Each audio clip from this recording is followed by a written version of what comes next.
Olá, meu amigo, olá, minha amiga, feliz ano novo para todos vocês e que sejam bem-vindos para mais um estudo da Bíblia por meio deste guia aqui, o amor e a justiça de Deus. A lição está reestilizada, um novo layout, um novo design. E eu gosto de novidades, tenho certeza de que você vai gostar também. Essa lição, ela está me surpreendendo, né? Que por vezes, quando falamos de amor, às vezes fica aquela coisa repetitiva, Deus ama você e é por isso, e um amor muito romantizado, se é que você me entende. E eu acho que essa lição está contornando isso, está trazendo bons assuntos para a reflexão. E na introdução, ela pontuou o seguinte: se alguém acredita que pode conquistar ou merecer o amor de Deus, talvez essa pessoa também vai pensar que não será amada por ser pecadora e indigna. Percebe? Um erro leva a uma consequência. Se o amor de Deus pode ser merecido, a pessoa vai pensar, eu não mereço, logo não sou amada. Isso é importante, vamos trabalhar isso ao longo do trimestre. Outra questão aqui, aliás, outras questões, no terceiro parágrafo da introdução, a lição tece diversos questionamentos polêmicos. Deus oferece seu amor livremente ou exige algo em troca? Será que o amor divino é exclusivamente altruísta ou Deus também pode encontrar alegria nos seres humanos? O amor de Deus é movido pelas emoções ou Deus é um ser impassível que não sente nada? O Senhor realmente se importa conosco? As pessoas podem rejeitar o amor de Deus ou perder o acesso a seu amor? O relacionamento de amor com Deus que Deus mantém com suas criaturas está sujeito a altos e baixos, assim como os nossos relacionamentos humanos. A ira de Deus é incompatível com o amor. Como amor e justiça se entrelaçam? Se Deus é amor, por que existe o mal e tanto sofrimento?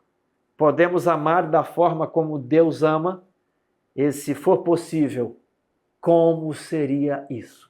Perceba, questões muito importantes e que nós devemos responder com um assim diz o Senhor. E eu gostaria de deixar um texto aqui com vocês, que ele vai nortear, seria a escolha aqui do professor, um texto base para o trimestre. E ele está em Romanos, capítulo 11, verso 22. Considerai, pois, a bondade e a severidade de Deus. Olha o que é para considerar. A bondade e a dureza, a severidade. Para com os que caíram, severidade. Mas para contigo, a bondade de Deus. Se nela permaneceres, doutra sorte, também tu serás cortado. Então perceba que Romanos 11, 22 nos dá balizas seguras, não é um raciocínio, não é um mero arroubo emocional, não é um amor apaixonado, um amor descontrolado, romantizado. É um princípio bíblico. Considere essas duas facetas, a bondade e a severidade. Severidade é para quem? Para com os que caíram. E para contigo? Também caiu. Foi perdoado. A bondade. Se permaneceres nela. É condicional. Se não permaneceres, enfrentará também a severidade. Então, esse texto aqui, ele é praticamente um resumo, né, da nossa lição, o amor e a justiça de Deus. É claro que vamos desdobrar esses princípios ao longo do trimestre. Outra coisa que eu gostei na lição é que ela comenta o texto da pergunta, como que se tudo fosse uma coisa só. Existem algumas lições, viu, queridos amados alunos e professores, né? Talvez você já sentiu a mesma coisa e achou que era só você que sentia isso.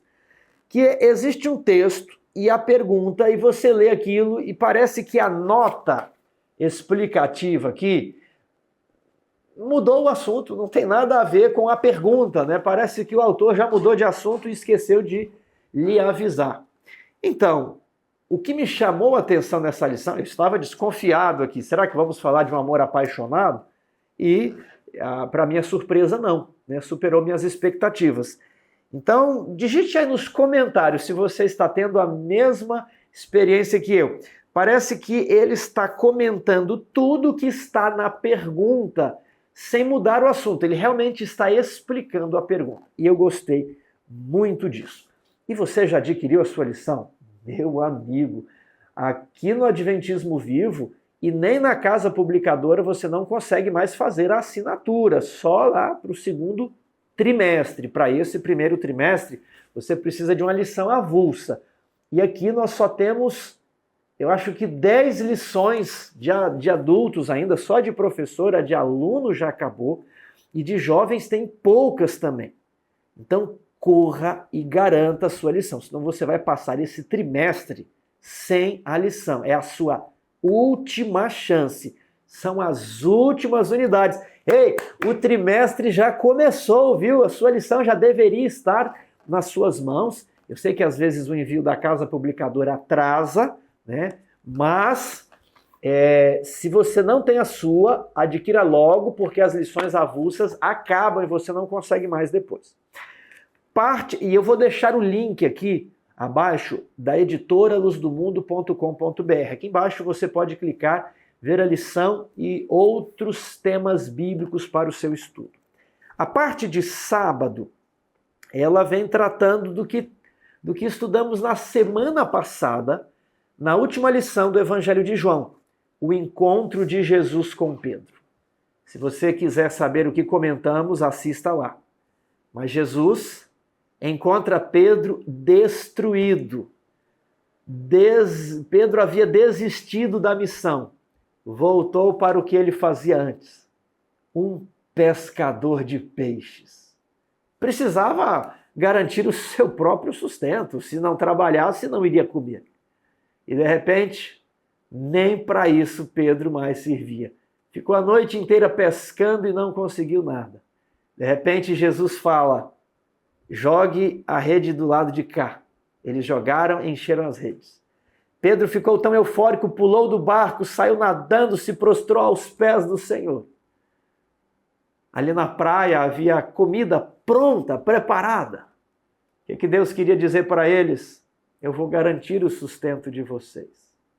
O que Jesus falou para Pedro? Pedro, você pode ter desistido de mim, mas eu não desisti de você. Eu não quero você como um pescador de peixes. Eu quero que você apacente o meu rebanho, pescador de homens. E essa é a ideia da lição. A reconciliação, o retorno, a restauração. Eu curarei a infidelidade deles. Eu não gosto muito dessas novas versões, não. Eu gosto das minhas ali mais tradicionais, né? Com o texto um pouco mais arcaico, porque para mim, texto inspirado tem que ser um pouco arcaico para a gente saber que é um texto diferente, não é mesmo? Eu curarei as vossas infidelidades. Vamos trabalhar isso aqui mais adiante. Parte de domingo. Superando expectativas razoáveis. Deus não apenas pergunta, você me ama? Mas Ele ama cada pessoa e o faz generosamente. Leia Êxodo 33, 15 a 22. O que essa passagem, especialmente o verso 19, revela sobre a vontade e o amor de Deus. Vamos lá? Verso 15. Então lhe disse Moisés: se a tua presença não vai comigo, não nos faças subir deste lugar. Após o episódio do bezerro de ouro, Deus falou: vocês quebraram a aliança. Vocês me traíram. Eu vos tirei do Egito com mão forte e braço estendido. E agora vocês fazem uma coisa dessas? Eu não vou mais subir com vocês. E aí o que Moisés respondeu? Senhor, se o Senhor não vai, também não faça com que não nos faça ir sozinhos. Pois como se há de saber que achamos graça aos teus olhos, eu e o teu povo? Achar graça é Deus olhar com favor. Nos olhos de Deus haver bondade para com aquelas pessoas.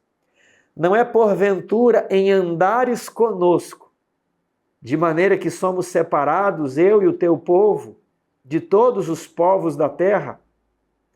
Disse o Senhor a Moisés: farei também isso, porque achaste graça aos meus olhos, Moisés, e eu te conheço pelo teu nome. Algo importante na cultura egípcia, quando aquele que conhecia o nome do indivíduo detinha uma certa intimidade, quem sabe até poder sobre esse indivíduo. Moisés, eu não conheço o seu nome público, eu conheço o seu nome individual, particular. Então ele disse: Moisés, veja a audácia santa, a ousadia de Moisés. Senhor, se o Senhor me conhece, se eu achei graça, se eu achei mercê, se eu achei bondade, eu suplico, rogo-te que me mostres a tua glória. Se abrindo, Moisés queria ver. Que pedido. Respondeu: farei passar toda a minha bondade diante de ti, Moisés, e te proclamarei o nome do Senhor. Terei misericórdia de quem eu tiver misericórdia, e me compadecerei de quem eu me compadecer. Isso aqui é interessante, que quando Moisés pede para ver a glória, Deus faz passar o que diante de Moisés? A sua bondade. Ou seja, o que é a glória de Deus? É a sua bondade. Ele é tão bom, ele é tão misericordioso, que isso reflete em grande glória. E ele exerce essa misericórdia espontaneamente. Ele exerce essa misericórdia na medida em que ele quiser, para quem ele quiser. Tiago, é verdade que Deus ele é misericordioso para com uns e para com outros ele não manifesta misericórdia? Deus, alguns foram eleitos para a vida eterna, outros nasceram apenas para a perdição. A graça de Deus se manifestou apenas para alguns e não para outros? Não. Tito 2,11 diz que a graça se manifestou salvadora a todos os homens. Então, Deus escolheu ser misericordioso para com todos. Agora, para com alguns, parece que ele é muito longânimo, muito misericordioso. Para com outros que também receberam misericórdia, parece que, às vezes, a pessoa morre um pouquinho antes, né? Agora, Deus era obrigado a manifestar a sua misericórdia para com alguém? Jamais, nunca. Deus não tem nenhuma obrigação para comigo. Eu tenho que amar o Tiago, eu tenho que manifestar a misericórdia. Não. Se Deus manifestou a misericórdia a todos os homens, foi de forma voluntária. Ele quis. E se ele quis, ele dá o que ele quiser. Uns receberam 1 denário por trabalharem o dia inteiro, outros receberam a mesma coisa por trabalharem 1 hora. Né? Isso não nos compete, é a misericórdia de Deus. Né? E Moisés eu vou só concluir a história. Ele fala: Moisés, você não pode ver a minha face. Ninguém pode ver a face de Deus e viver. Então ele coloca Moisés numa fenda de rocha, coloca a mão. E quando aquele ser tão majestoso, tão sublime, tão inefável, passa, ele vai lá e retira a mão. E Moisés contempla a glória de Deus, a sua bondade, pelas costas. E aquilo refletiu no rosto de Moisés. Agora vamos responder a nossa pergunta. O que essa passagem, especialmente o verso 19, revela sobre a vontade e o amor de Deus? É o seguinte: a glória do Senhor é a sua bondade, já comentamos isso. Ele não é obrigado a ter misericórdia de nós, de ninguém. Mas se ele é misericordioso, seu amor é uma escolha. Ele escolheu deliberadamente ter misericórdia de você e não destruí-lo por causa do pecado que você cometeu semana passada. A Bíblia diz que as suas misericórdias são a causa de não sermos destruídos. E as suas misericórdias se renovam voluntariamente a cada manhã. Vamos para a parte de segunda-feira, amor não correspondido.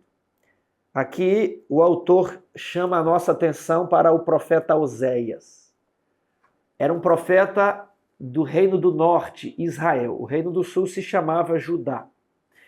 E Oséias recebeu a dura missão de pregar ao povo. Pregar como? Por meio de uma metáfora. Ele deveria tomar uma mulher, alguns dizem prostituta, outros dizem apenas uma mulher infiel, que às vezes se entregava à prostituição com os amigos de Oséias, ou amigos, né? E por que Oséias fez isso? Para que ficasse ilustrado que a mulher de Oséias era uma prostituta que não merecia nada.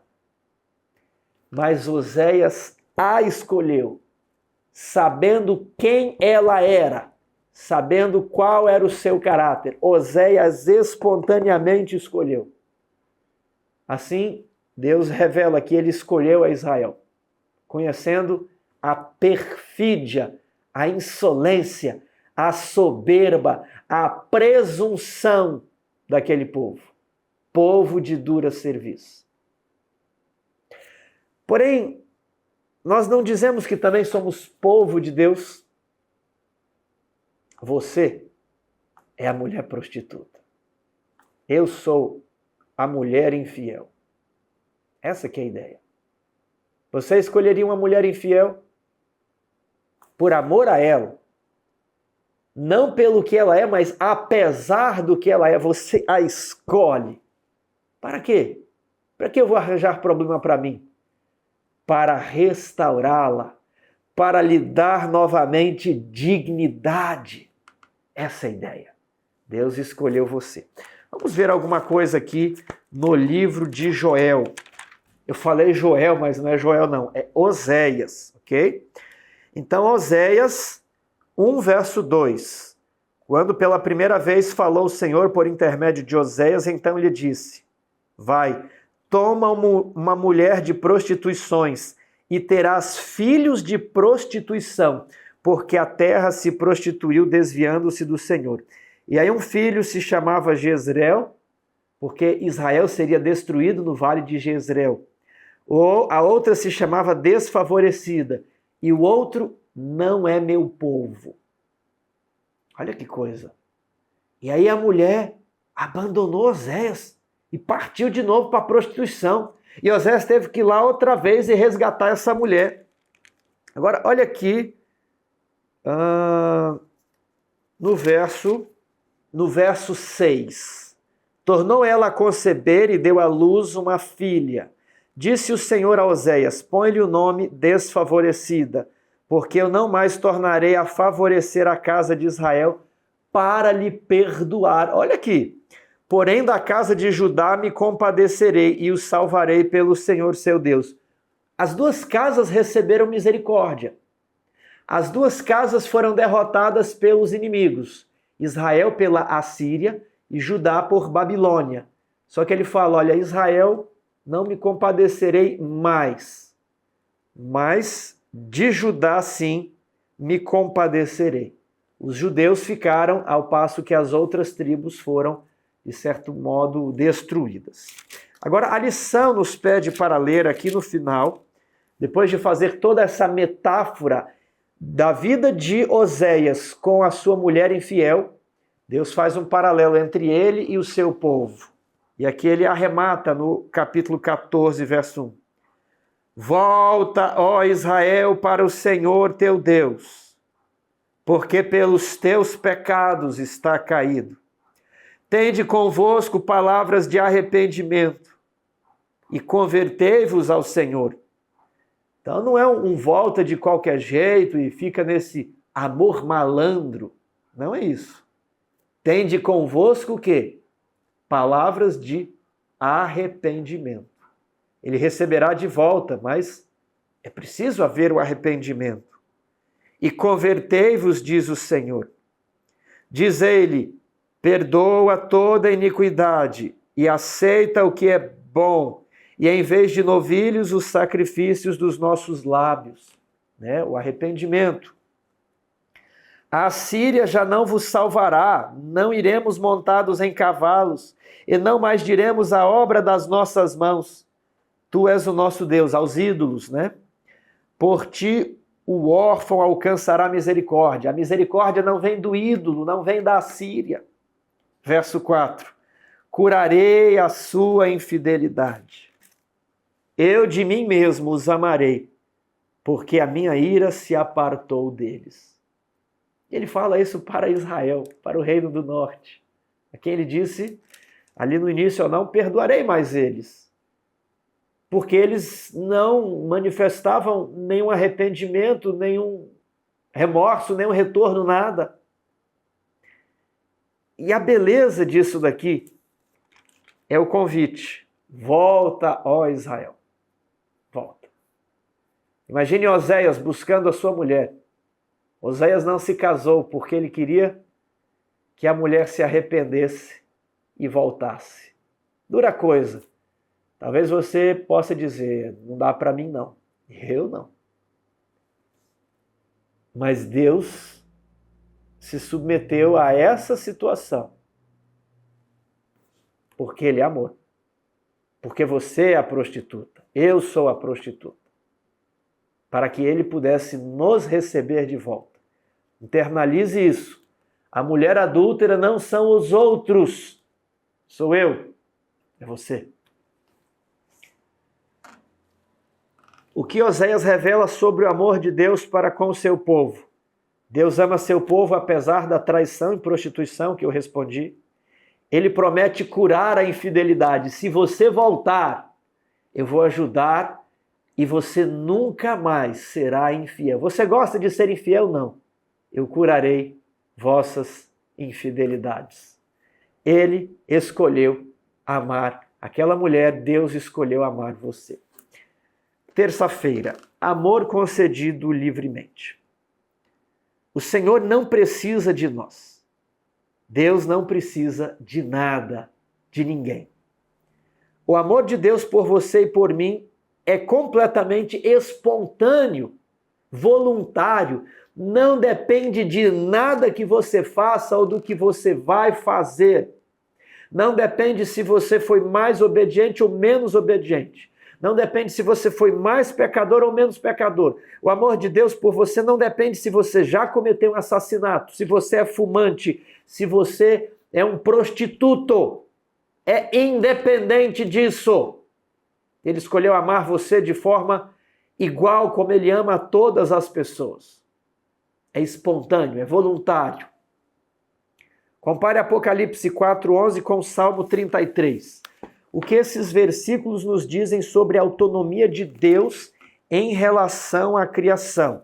Aqui, quando vamos para Apocalipse 4:11, diz que Tu és digno, Senhor, Deus nosso, de receber a glória, a honra e o poder, porque todas as coisas Tu criaste.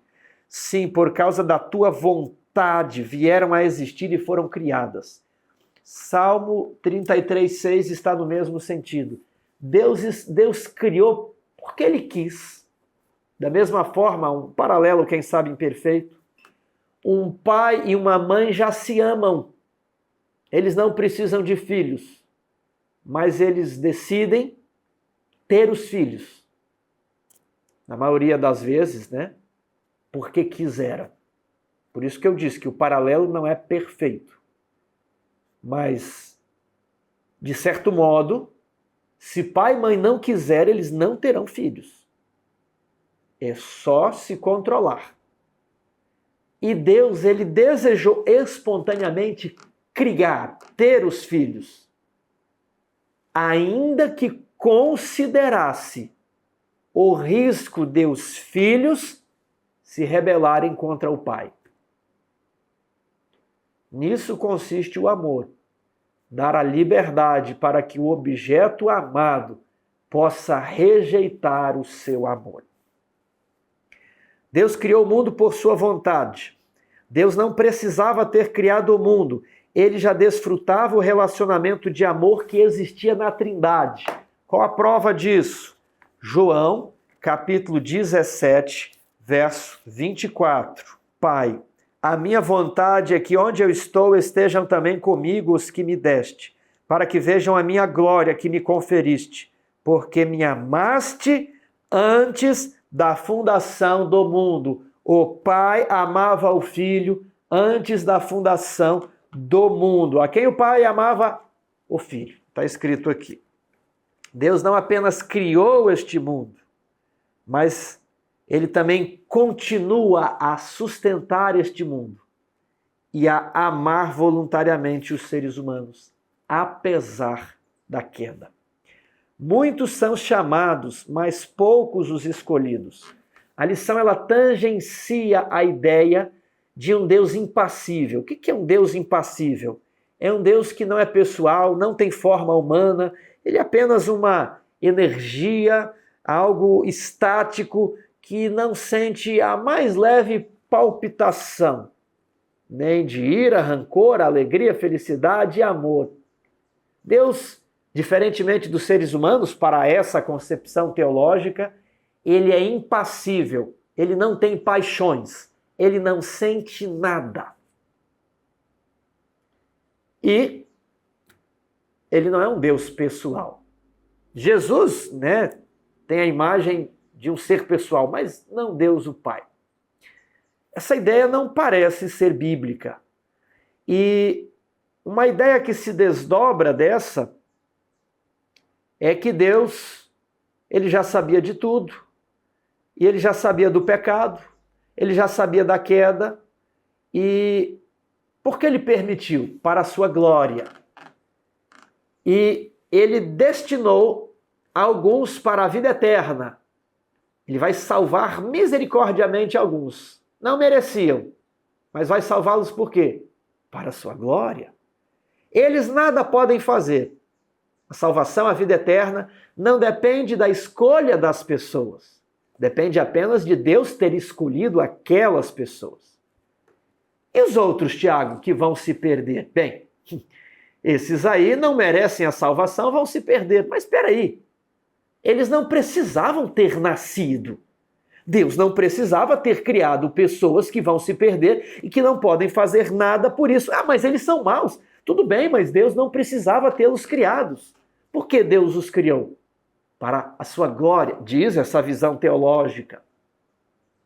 Deus irá destruí-los. Aliás, Deus não irá destruí-los. Deus deixará que eles queimem por toda a eternidade em sofrimento. Para quê? Para a sua glória. Na melhor das hipóteses, essa ideia faz de Deus um monstro moral. Um ser que cria pessoas para sofrer por toda a eternidade. Para quê? Para a sua glória. Essas pessoas não tiveram escolha. Nem os que são salvos, nem os que foram perdidos. Deus é que escolheu. E daí vem a ideia de que a salvação é pela fé, e é pela fé, ok? Que a justificação, vou colocar o termo correto, que a justificação é pela fé e é pela fé. Aí eles colocam em pela fé somente, ou seja, Você não escolhe, não tem nenhuma obra, escolha, nada. Deus escolheu os que vão ser salvos e Deus escolheu os que vão ser perdidos. Isso não é bíblico. Vamos dar uma olhada aqui nessa parábola. Leia Mateus 22, 1 a 14. O que significa essa história? Primeiramente, um rei queria fazer o casamento do seu filho e ele mandou os seus servos convidarem, os cidadãos daquele reino. Verso 3. Então enviou os seus servos a chamar os convidados para as bodas. Chegou o dia do casamento, vamos lá? Mas eles não quiseram vir. Inclusive, espancaram os mensageiros. O que o rei, então, fez?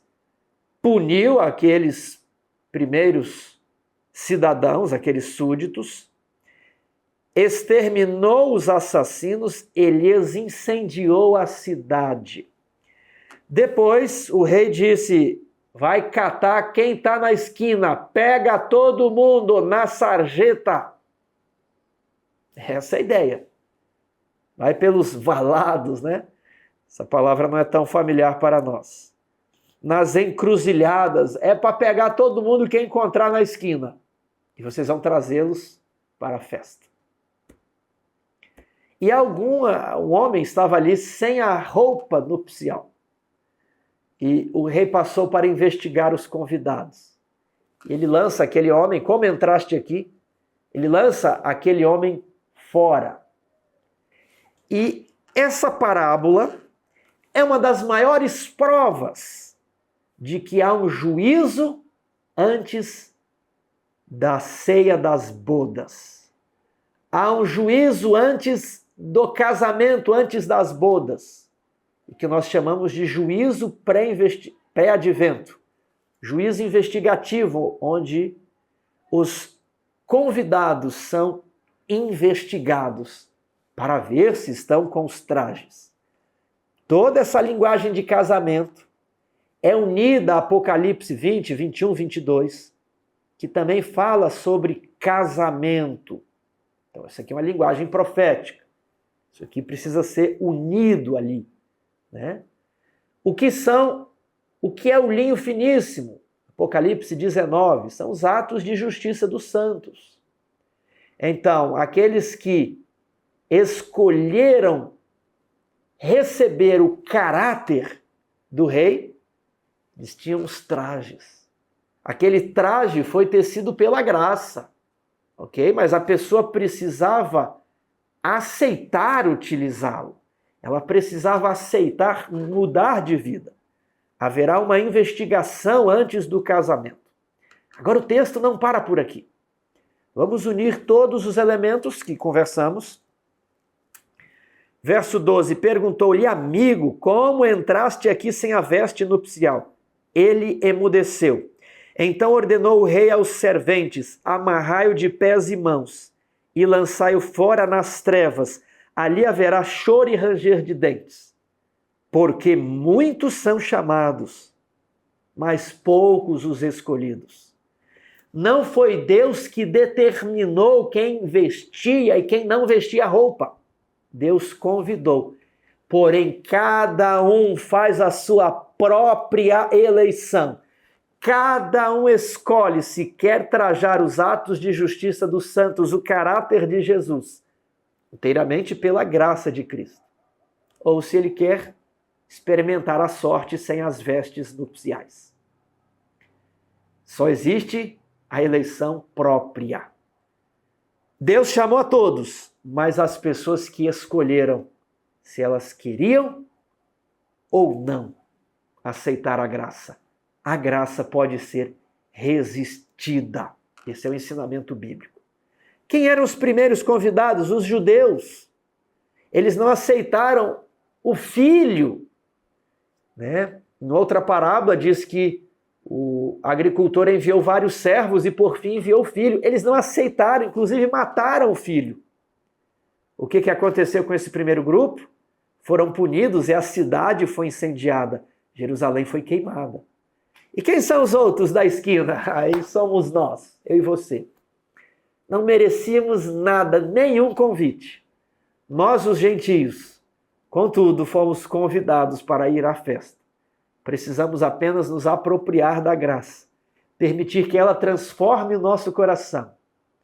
Precisamos estar crucificados na cruz com Cristo e não mais fazer a nossa própria vontade, não mais buscar os nossos próprios interesses, não mais viver a nossa vida, os nossos entretenimentos, as nossas vaidades, os nossos orgulhos, mas precisamos deixar que Cristo, de fato, de verdade, viva em nós. Que possamos olhar para a nossa vida na semana passada e falar: aquele ali não era eu. Jesus estava vivendo em mim. Eu estava crucificado. Muito importante isso daqui. Qual é a eleição que você está procurando? A contar por 2024. Você está vestindo os trajes ou você será encontrado sem o traje nupcial? Temos ainda mais um ano. Alguns que estão assistindo a lição não chegarão ao final de 2025. Precisamos pensar muito nisso. Eu estou lendo a meditação Maranata e ela fala: o céu é tudo. Se perdermos o céu, perdemos tudo. Mas se conquistarmos o céu, pela graça de Cristo, teremos ganho todas as coisas. Quinta-feira, crucificado por nós. Ele vai fazer uma conexão, olha que lição interessante, entre Mateus 23 e Mateus 22. Mateus 22 está na quarta, Mateus 23 está na terça. Mateus 22, 3 diz: enviou os servos a chamar os convidados para as bodas, mas eles não quiseram vir. E agora, aqui em Mateus 23, 37, Jerusalém, Jerusalém, que matas os profetas e apedrejas os que te foram enviados. Quantas vezes quis eu reunir os teus filhos, como a galinha ajunta os pintinhos debaixo das asas, e vós não quisestes. É o mesmo verbo, lá e cá. Ele continua a nos amar, mesmo que não tenha a obrigação de fazê-lo, além do seu compromisso voluntário. Compare João 10, 17 e 18 com Gálatas 2, 20. Qual é a mensagem que esses textos nos transmitem? Vamos lá, leia os versos com sua classe. Peça que os alunos leiam. Você pode ver a introdução da lição de jovens. Como estudar a lição. Timóteo fez um vídeo dando diretrizes para que a sua classe não fique monótona, enfadonha. Como eu posso revolucionar o estudo da lição? Veja lá na introdução à lição dos jovens. Timóteo fez um vídeo aí de uns 10 minutos. Existe um outro livro que eu quero recomendar, que você vai encontrar na editora Luz do Mundo, que se chama As 7 Leis do Aprendizado. Eu estou lendo o livro e estou gostando muito, muito, muito mesmo. Tudo bem? Então leia os textos, explique os textos, aplique os textos e deixe a sua classe dinâmica. O Timóteo vai explicar tudo. Vamos aqui ler João capítulo 10, verso 17 e 18. Por isso o Pai me ama, porque eu dou a minha vida para a reassumir. Ninguém a tira de mim. Não foram soldados, que mataram Jesus. Jesus que deixou ser morto pelos soldados. Pelo contrário, eu espontaneamente a dou. Tenho autoridade para a entregar e também autoridade para reavê-la. Este mandato recebi de meu Pai. E Gálatas, capítulo 2, verso 20. O verso 19 fala: crucificado estou com Cristo. E o verso 20 vai dizer: logo já não sou eu quem vive, mas Cristo vive em mim. E esse viver que agora tenho na carne, Vivo pela fé no Filho de Deus, que me amou, que se entregou por mim. A única maneira de comover um coração endurecido é fazendo ele contemplar o Cristo ferido, pendurado no madeiro, com as mãos e pés transpassados, perfurados, com a face esbofeteada, o Filho de Deus sofrendo a pior humilhação já concebida sobre a face da terra. E quando a pessoa entende que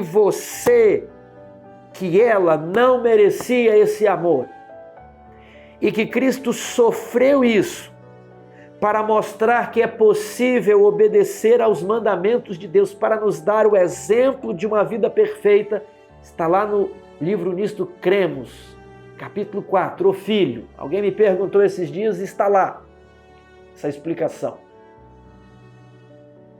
Ele precisou morrer inocente para que você, culpado, não precisasse morrer, mas pudesse ter a vida. É apenas contemplando a dor e a angústia do Filho de Deus no Getsêmani que uma centelha de luz pode iluminar o nosso coração no escuro e frio calabouço desta vida. A luz de Deus pode brilhar na cela da sua prisão. As suas algemas vão se quebrar. E o Filho do Homem diz que você é livre. Que você pode começar de novo. Que apesar de ter se entregado à prostituição, você pode ser uma nova pessoa. Eu curarei a tua infidelidade. Imagine que a vida de Oséias não tivesse terminado ali, tivéssemos mais detalhes. E que a mulher de Oséias houvesse se desviado para a prostituição. E tenha se endividado. E tenha sido condenada à morte. E agora Oséias, que ofereceu tudo àquela sua esposa, vê que ela será brutalmente torturada e morrerá por asfixia. Oséias diz assim: eu sofrerei por ela, eu pagarei a dívida, desde que ela seja poupada, e eu morrerei por ela. E aquela mulher que talvez desprezou o amor de Oséias ao contemplar o marido na cruz, por causa dela, o marido traído que agora morre para que ela possa continuar a viver. Quem sabe o coração dela possa ser amolecido e a graça de Deus possa penetrar. Essa é a ideia. Cristo é o noivo. A igreja é a mulher que se prostituiu. Mas o que ele promete para a igreja? Eu vou apresentar você como igreja pura, virgem, sem mancha, nem mácula e sem defeito. Deus pode restaurar até a virgindade. Deus pode tornar a sua mente virgem novamente. Ele curará as nossas infidelidades, porque Ele nos ama generosamente. Forte abraço, que Deus o abençoe. Ajude a divulgar os vídeos da lição e a meditação. E nós nos vemos na próxima semana.